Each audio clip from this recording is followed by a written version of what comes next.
Hi all, welcome to the lecture series on aerospace propulsion. Today the topic which we are going to discuss is flow separation in nozzles and classification of nozzles. Coming to the overview of today's presentation, the flow separation happens due to the different exit conditions of the nozzle. So we are going to discuss today about under expansion, over expansion, optimum expansion of the nozzle, and also classification of the different nozzles. Let's start the first topic, flow separation in nozzles. So generally flow separation in nozzles happens whenever there is a high pressure difference with the exit pressure. Okay, so if you take any nozzle, the flow expands from the nozzle entry. So whenever the flow starts expanding, the pressure continuously decreases. Okay, suppose let us say the pressure in the chamber is PC, and the pressure while the gases are leaving the nozzle exit, let us say that pressure with which the gas is leaving is PE, and at the same time the pressure in the atmosphere in which the nozzle is being operated, let us consider that as PA. We can also call this PA as ambient pressure or atmospheric pressure, right? The pressure in the chamber is PC. The pressure is decreasing from PC to PE. Okay, the pressure is decreasing from PC to PE, right? And the outside pressure is PA. So here what we are analyzing is, we are analyzing the difference between this exit pressure and the ambient pressure. Okay. So here according to the flow separation, there are the nozzle exit condition. Okay, nozzle exit condition explains the relation between the exit pressure of the nozzle and the ambient pressure of the nozzle. Okay. So based on this exit pressure and ambient pressure relation, the nozzles are classified into three types. Okay, one is under expanded nozzle, over expanded nozzle, optimum expanded nozzle. Okay, you can see the diagram here. This diagram is having different nozzles. The first one is over expanded nozzle. This is over expanded nozzle, and this is optimum expanded nozzle, and this is under expanded nozzle. Okay, so if you clearly observe, this is PE and this is PA. So for over expanded nozzle, nozzle exit pressure is less than PA. And next, for optimum expanded nozzles, exit pressure is equal to the ambient pressure. For under expanded nozzles, exit pressure is greater than ambient pressure. These are the conditions for different nozzles, right? So PE means PE is less than PA. What does it mean? Whatever the gaseous pressure at the exit, that is less than the ambient pressure. Okay, the chamber pressure considered PC, the pressure is decreasing more than the PA. Okay, the gases are expanded more than required. That is nothing but over expanded. The gases are expanded more than required. Then that condition is called over expanded. So the gases are over expanded, then the pressure will be dropped down. Okay, that's why the exit pressure is less than the ambient pressure. So that's why this nozzle is called, this condition nozzle is called over expanded nozzle. The gases are overly expanded than the ambient pressure. Okay, this is the first case. The second case is optimum expansion nozzle. So whatever the gases pressure expanding from combustion chamber PC to PE, that is such that the exit pressure equal to ambient pressure. PE is equal to PA. So optimum, the gases are expanded to a optimum level, that is equal to the ambient pressure. So that's why when PE is equal to PA, that nozzle is called optimum expanded nozzle. And the next thing is under expanded nozzle. So coming to the under expanded nozzle, the name itself having under expanded. So whatever the gases, okay, consider the chamber pressure PC, the gases pressure is decreasing, right, from PC to the PE, but the whatever the gases at the exit, okay, whatever the pressure of the gases at the exit, that is PE is still greater than PA. That means the gases are still under expansion. After leaving the nozzle, even after leaving the nozzle, still the gases will expand.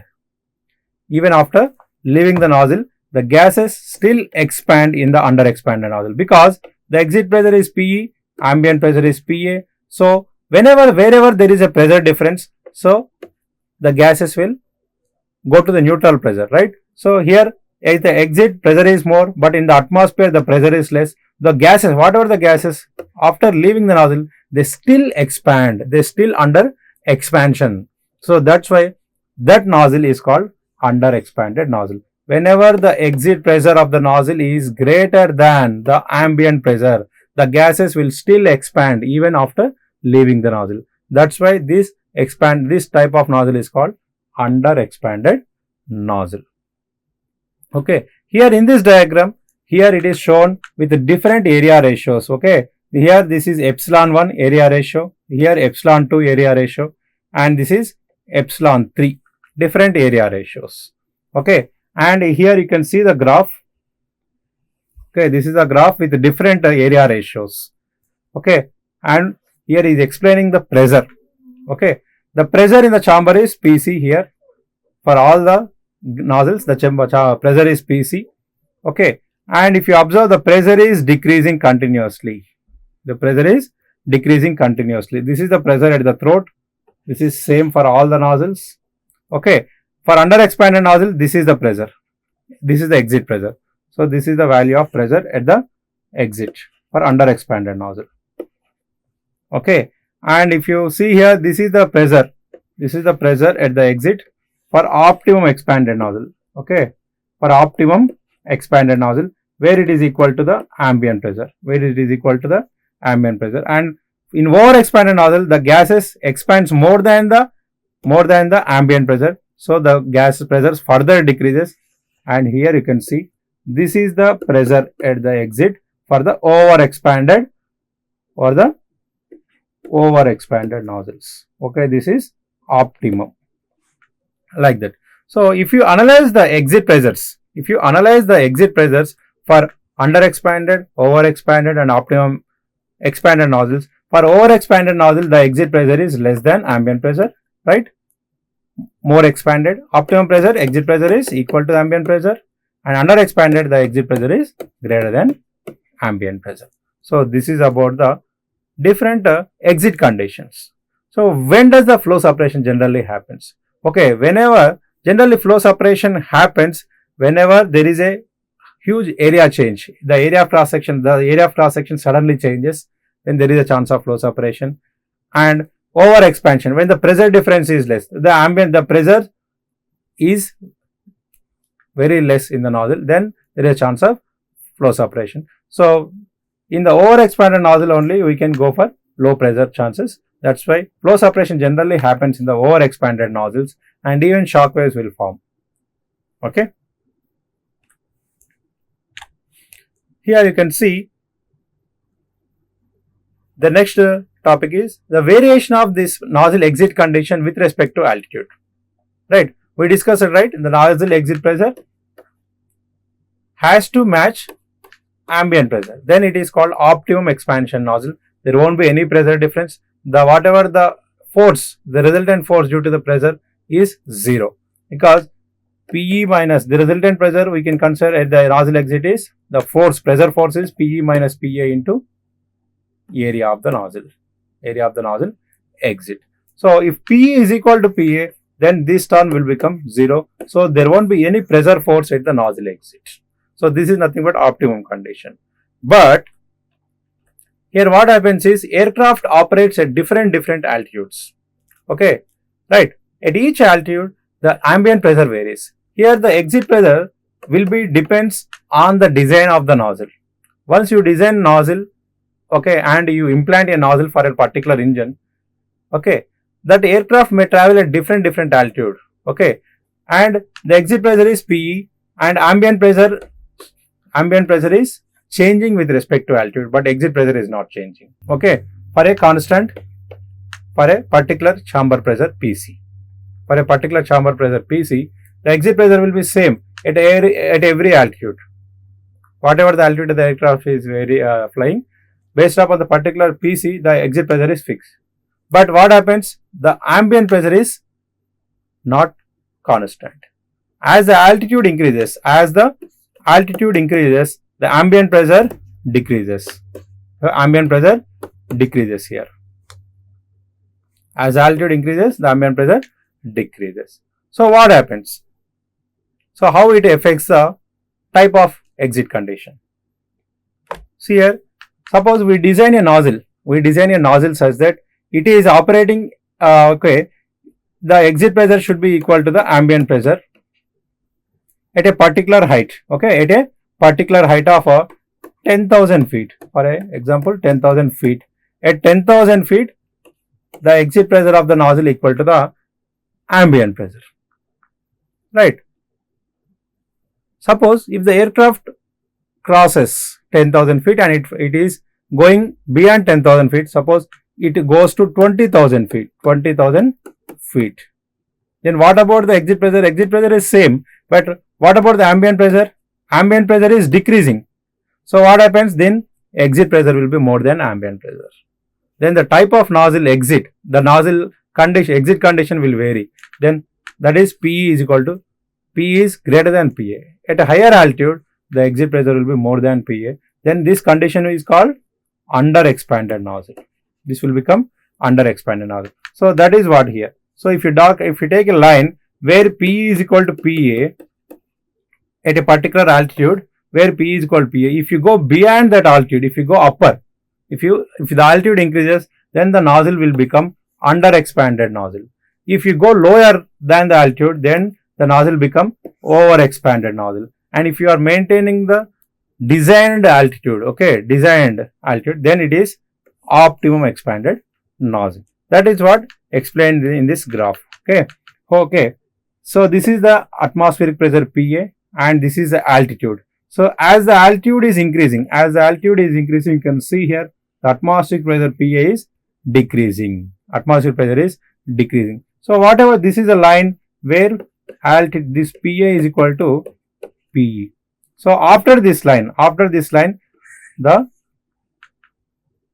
nozzle exit condition is under expanded. So before this height H, the nozzle will be acting as a over expanded nozzle. So what happens in the over expanded? We gone through that. So in the over expanded nozzle, there is a chance of shock waves.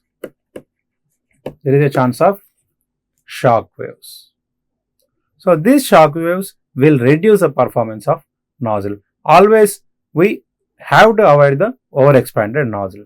So as soon as possible, we should go to the designed or optimum altitude where the nozzle shows optimum condition, or even we can operate the aircraft over that, so over the altitude, so that it will be under expansion process.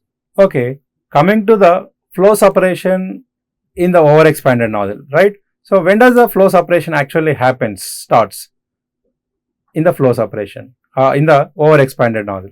So if you see here, the flow separation generally happens in the conical nozzle when the pressure in the nozzle is about 0.4 times of the ambient pressure.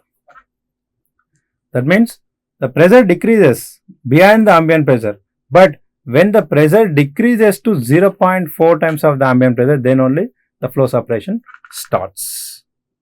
So we can even operate the nozzle at over expanded condition, but we should take care of that the pressure is not equal to the 0.4 times of ambient pressure. So we can operate the nozzle at pressure which is greater than the 0.4 times of ambient pressure. Then there is no chance of flow separation. And whenever the flow separation happens, then only the shock waves forms. So if you see here, the chamber pressure is PC. The chamber pressure is PC here. This is PC. And in the chamber, the pressure is constant. from here the pressure is continuously decreases. So you can observe the pressure is decreasing. This is at the throat where Mach number equal to 1, and here the pressure is continuously decreasing, and at point A you can see a formation of shock wave, so that the pressure is suddenly increased here, and further the pressure is increased, and at the exit the pressure is equal to PE, which is greater than PA. So then what happens after at A, here the flow separation and shock wave formed, because at A, PA, the pressure is equal to the 0.4 times of ambient pressure. So that's why shock wave forms and flow separation happens here. Okay. Because of this shock wave forms, whenever the shock wave forms, pressure suddenly increases. Because of that, you can observe in this graph. And further, the pressure is continuously gradually increasing, and this nozzle became under expanded nozzle. Finally, this nozzle became under expanded nozzle. So we have to avoid the nozzle operation even in a over expanded condition also, but the pressure should not be equal to 0.4 times of ambient pressure or less. Coming to the classification of nozzles. So coming to the classification of, there are different types of nozzles, right? Basic nozzles are conical nozzle. One is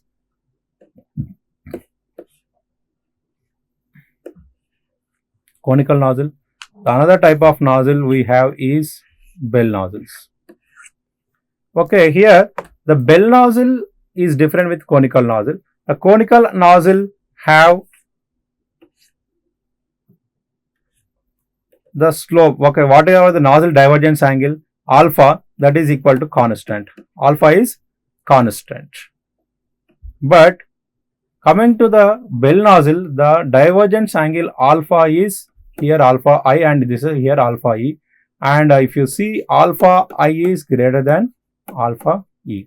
So at the nozzle exit, the divergence angle is less when compared to the divergence angle, semi-divergence angle at the nozzle throat. So this is the advantages for the bell nozzles. Okay, because of this variation of this divergence, semi-divergence angle, the length of the nozzle also decreases here. So whenever the nozzle length decreases, okay, the nozzle length decreases, the structural mass of the nozzle also decreases, which will enhance the performance of aircraft. Okay, that's why it when compared to the conical nozzle, bell nozzles are more preferable to decrease the divergence loss and also to reduce the structural weight of the engine. And next type is extendable nozzles. In this class itself we discussed it, right? The exit pressure should be equal to the ambient pressure. So in order to make this, we have to, at different altitudes, we have to vary the cross section of the exit area of the nozzle, such that the gases expands more. Okay, as the altitude increases, the ambient pressure decreases. So the gases needs to be expanded more. That means the pressure should be decreased. So in order to expand the more, the nozzle length should be increased. So this is the initial length and this is the final length.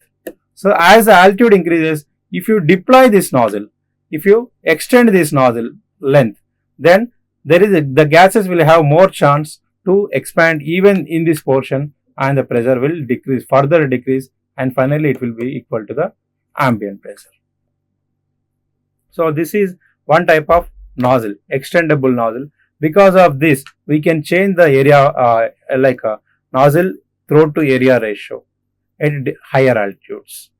But here the thing is, to deflect, we have to employ one deploy mechanism to extend this nozzle.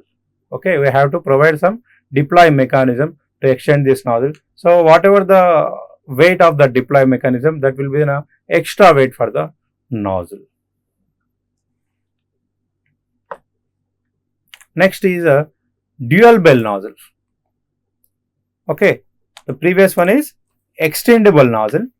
This one is dual bell nozzle. Here also the same thing. The throat to area ratio, nozzle area ratio is increasing. The area ratio is changing here, epsilon 1 and here epsilon 2. So the nozzle exit area is increasing here, right? But we have a small curve here. So because of this curve, what happens at lower altitude, the flow will attach up to this portion, up to this portion, and it will not attach to this the second bell. As the altitude increases, the flow will reattach to the second bell also. So at a higher altitude, the flow will attach to the second bell. At lower altitude, the flow will separate here itself and it will expand. So this first bell will be only useful at the lower altitude, and at a higher altitude, second bell also helps to further expand the gases. So here the thing is, the weight of the nozzle is fixed. The weight of the nozzle is fixed, and here no deploy mechanisms. No deploy mechanisms here. In the extendable nozzle, we have to use one deploy mechanism. With that, we can extend the nozzle. But here, no deploy mechanism. Only with a small curve, we have increased the length of the nozzle with a second bell. So this is the difference. This is an advantage for the dual bell nozzle. The next one is expansion deflection nozzle. Okay, in the two nozzles which we discussed in the previous, we have changed the exit area. But here, what we can do is we can change the throat area. We can change the throat area. We'll have a small plug here. We have a small plug at the throat. We can move this plug so that the throat area can be managed. Okay, throat area can be managed so that the area ratio will be varies, depends upon our expansion requirement. Okay, whatever the gases passes through this, the area of cross section decreases, right? So we can change the exit, we can match the nozzle exit condition with the ambient pressure by operating this annular throat, by operating the plug at annular throat. The next one is plug nozzle. Okay, we place a plug, okay, different shaped plug, okay, frustum shaped plug here. Whatever the plug here, this plug will control the expansion of the gases. If you see, this is the axis, okay, and this is the central axis. Okay, whatever the gases which are passing here, okay, whatever the gases passing here, the inner boundary, if you see here like this, the gases expanded like this. Whatever the gases at the outer surface, whatever this region, the gases can expand freely, but the expansion rate, expansion of the gases will be controlled with the shape of this plug. And the inner, okay, whatever the gases, inner gases are the gases near the axis, the expansion of gases will be controlled with the shape of this plug. Okay, here this shape of the plug will control the expansion rate. Okay, so this is one type of nozzle, plug nozzle. And coming to the summary, we have discussed under expanded nozzle, over expanded nozzle, optimum expanded nozzle, and we have gone through the extendable nozzle, dual bell nozzle, plug nozzle, and expansion deflection nozzles.